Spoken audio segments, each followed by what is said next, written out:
Hi guys, ఉసిరికాయ పచ్చడి చేసేసుకుందాం వచ్చేయండి. ఫస్ట్ ఉసిరికాయల్ని నీట్గా వాష్ చేసుకుని ఎండలో ఆరబెట్టుకోవాలి. ఆరబెట్టుకున్న ఉసిరికాయలకి నాటులు పెట్టుకోవాలి.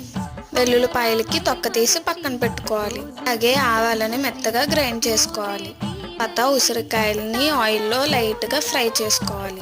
ఫ్రై చేసుకున్న ఉసిరికాయల్ని ఒక బౌల్లో వేసుకొని అందులో మెంతులు, వెల్లుల్లిపాయలు, సరిపడా సాల్ట్, ఇందాక మెత్తగా గ్రైండ్ చేసుకున్న ఆవపిండి, ఇంకా కారం, ఆయిల్ వేసుకుని ఒకసారి కలుపుకోవాలి.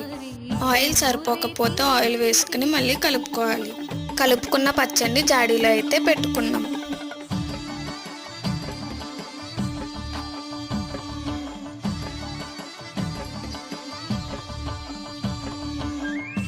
త్రీ డేస్ తర్వాత టేస్ట్ చేసాం. టేస్ట్ అయితే అదిరిపోయింది. మీలో ఎంతమందికి ఉసిరికాయ పచ్చడి అంటే ఇష్టమో కామెంట్ చేసేయండి. Bye guys, please subscribe.